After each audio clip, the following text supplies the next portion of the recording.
Docteur Joseph Bassama, je suis enseignant-chercheur à l'Université Gaston Berger. Je suis aussi parallèlement le président de l'association Agirion Bateau. Agirion Bateau, qui est une association qui a été créée depuis 2018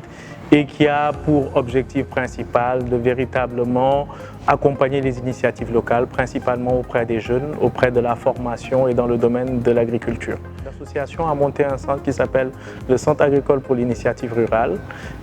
CARES. Et donc, dans une des premières activités que nous avons eu à dérouler, c'est vraiment une activité de formation des jeunes à l'entrepreneuriat agricole pour qu'ils puissent avoir des bases pour devenir des entrepreneurs ruraux. Donc, c'est dans ce cadre qu'on a ce projet qui s'appelle J'entreprends, un projet qui a pour ambition de former 35 jeunes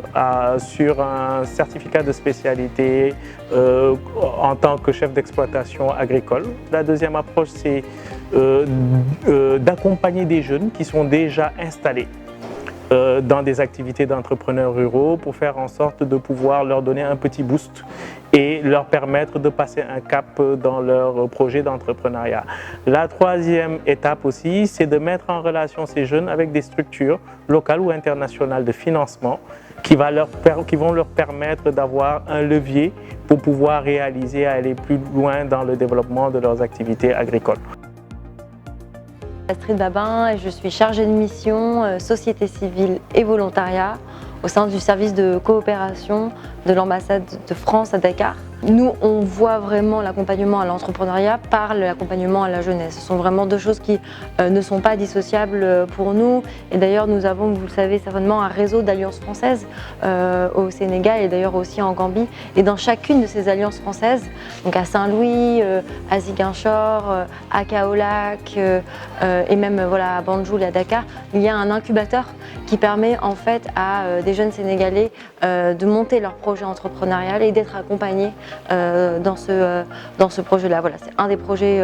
que nous menons et la particularité, dirais-je, de CARES, c'est vraiment cet accompagnement, j'ai envie de dire, de luxe. Qui est fourni par l'association et par l'école, c'est accompagner les jeunes, que ce soit au niveau pratique, au niveau théorique, et on sait très bien que pour que l'enseignement soit le plus complet, le plus productif possible, il faut qu'il soit global et donc un accompagnement presque individualisé, je pense, est un critère qui nous permet de certifier la réussite de ce projet. C'est Madame Mané Rokhaya Ndiaye. Je suis la première adjointe au maire de Sokone. C'est toujours important avec le centre CARES qui est là à s'activer sur la formation des jeunes en agriculture, en entrepreneuriat. Donc c'est un secteur qui est là avec nous depuis le début, mais qui n'a pas été professionnalisé. Et je pense que les jeunes commencent maintenant à bien voir l'importance de l'agriculture, n'est-ce pas? Parce que, comme on dit, ça fait partie du secteur primaire et ça nous permet de survivre, c'est l'agriculture qui nous permet de survivre. Et si on laisse ce secteur-là à côté, c'est parce qu'on n'a pas compris, n'a pas bien compris. Mais maintenant, les jeunes commencent à être conscientisés que ce secteur-là est incontournable. Et le centre CARES vient, n'est-ce pas, en appui, non seulement pour les former, pour professionnaliser, comme je l'ai dit tantôt, mais aussi pour les aider à même aider les autres, n'est-ce pas, à s'imprégner, n'est-ce pas, de cette activité-là.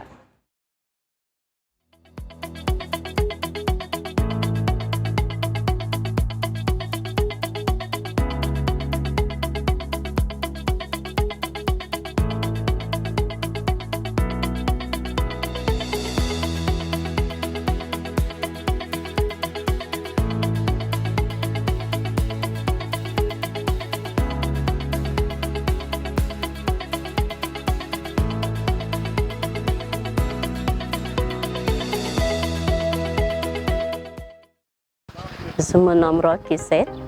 J'étais étudiante à l'université Cheikh Anta Diop de Dakar à la faculté des lettres et sciences humaines au niveau du département anglais. J'ai eu ma licence en 2018. J'ai choisi d'intégrer le programme de KERS tout simplement parce que je veux entreprendre dans l'avenir. Je veux être autonome, indépendante et satisfaire tous mes besoins dans l'avenir. C'est pourquoi, quand j'ai entendu l'appel à la candidature, je me suis dit pourquoi pas ne pas intégrer ce programme, puisque ça ne prend pas beaucoup de temps. 8 mois, 6 mois de cours et 2 mois de stage, c'est pas beaucoup. Je peux l'allier avec ma vie conjugale sans pour autant avoir de problème. Et je sais qu'après la certification, après la formation, je pourrai créer mon propre GIE,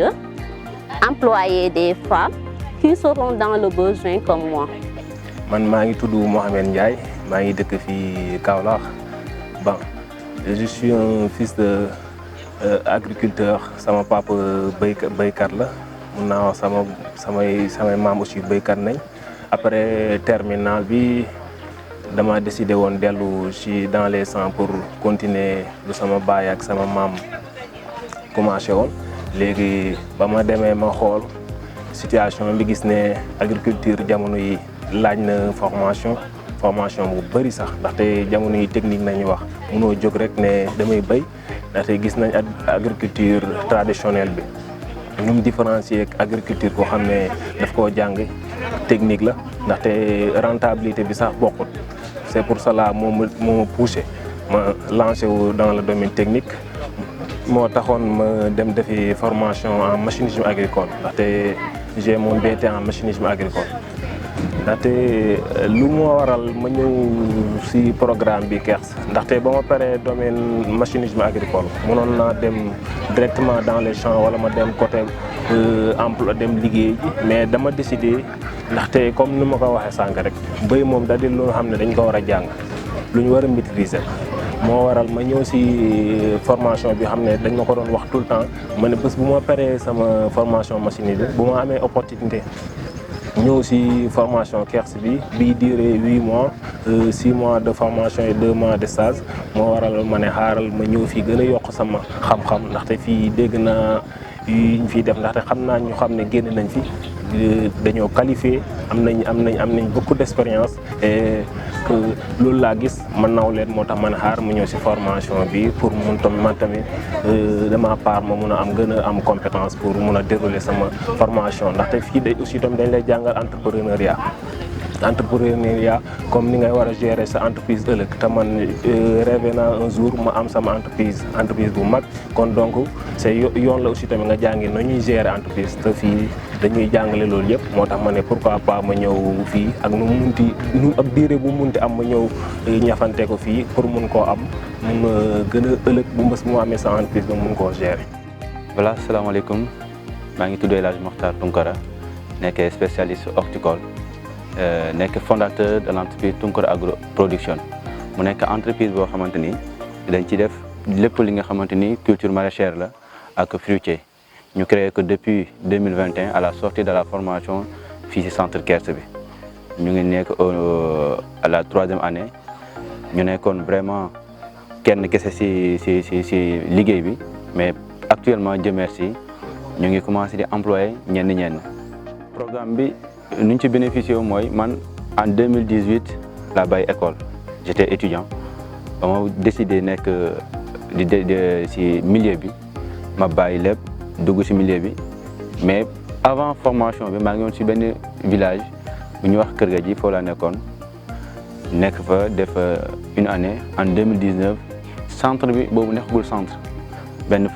ferme la woon mu soxla élément si la ma oo parce que Matar sama xarit la moo fi nekkoon mu oo ma na ma dañoo soxla élément ma ñëw nekk fekk ñoom en 2020 ma dem créer sama toolu bopp waa nekkagul entreprise mais tool la woon ma nekk naa fa dem nekk yëngatul si sama activité bopp